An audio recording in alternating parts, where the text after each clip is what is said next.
नमस्कार, आप देख रहे हैं विकासनामा न्यूज। आपके साथ मैं हूं राशि। आइए खबरों की शुरुआत करेंगे। बलिया से बड़ी खबर, जहां गगनयान के सफल परीक्षण पर केंद्रीय मंत्री जितेंद्र सिंह का बड़ा बयान। कहा, आज सफल परीक्षण के बाद गगनयान की लॉन्चिंग के अंतिम पड़ाव की ओर बढ़ रहे हैं। आज के सफल परीक्षण के बाद श्रृंखलाबद्ध तरीके से कुछ और परीक्षण किए जाएंगे। जिस प्रकार से किसी को अंतरिक्ष में भेजना महत्वपूर्ण है, उसी तरीके से उसे सुरक्षित वापस लाना भी व्यवस्था हो, इसको लेकर प्रशिक्षण किए जाएंगे। इसी के तहत गगनयान की लॉन्चिंग से पहले एक महिला रोबोटिक अंतरिक्ष में जाएंगे और उन्हें वापस सुरक्षित लाने की प्रक्रिया रहेगी। इसकी सफलता के बाद 2025 में एक एस्ट्रोनॉट गगनयान में जाएंगे। अंतरिक्ष के क्षेत्र में लगातार मिल रही सफलताओं को लेकर जितेंद्र सिंह ने कहा कि इसका श्रेय प्रधानमंत्री नरेंद्र मोदी को जाता है, क्योंकि 60-70 सालों बंदिशों के चलते अपेक्षित परिणाम नहीं दे पाए थे और साधनों की भी कमी थी, लेकिन प्रधानमंत्री नरेंद्र मोदी के प्रयासों से ये सब आज सार्थक हुआ है। मैं ये कहूँगा कि आज के सफल प्रशिक्षण के बाद ये जो गगनयान को लॉन्च करने की यात्रा के आखिरी पड़ाव से हम आगे कूच कर रहे हैं। The first step in the last leg of the journey towards the launching of Gaganyaan.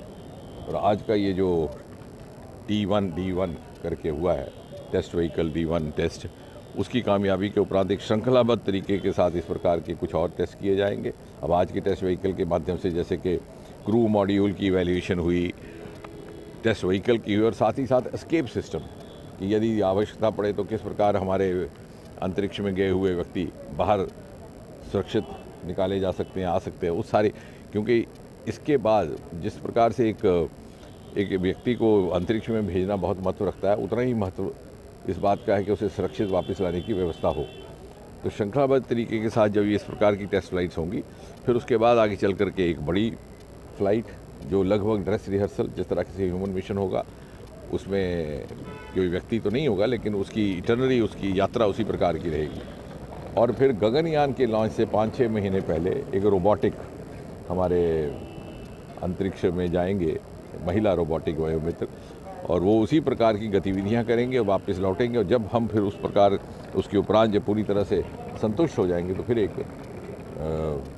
वाकई हिंदुस्तानी मूल के एस्ट्रोनॉट गगनयान में लगभग 2025 में जाने की स्थिति में रहेंगे। सरकार की बढ़ती वैज्ञानिक सफलताओं को कैसे?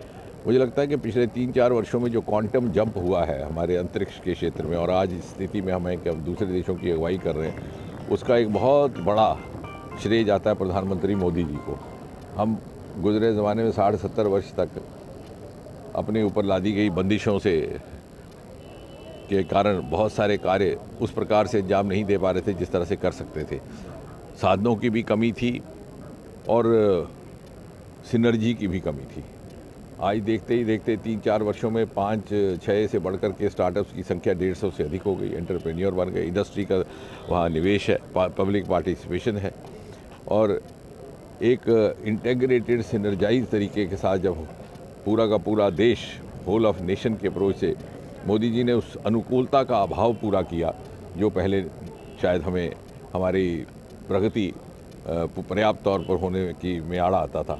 और आज जब सब स्टेक होल्डर्स एक साथ जुड़ गए हैं, तो आपने देखा ये प्रमाणित हो गया कि भारत में प्रतिभा की कमी ना थी, योग्यता की कमी ना थी, परिश्रम करने की क्षमता भी थी, लेकिन जो नीति निर्धारकों के स्तर से जो अनुकूलता उपलब्ध होनी चाहिए थी, उसकी पूर्ति प्रधानमंत्री मोदी ने की। सर, इंडिया गठबंधन में सर जो की स्थिति आज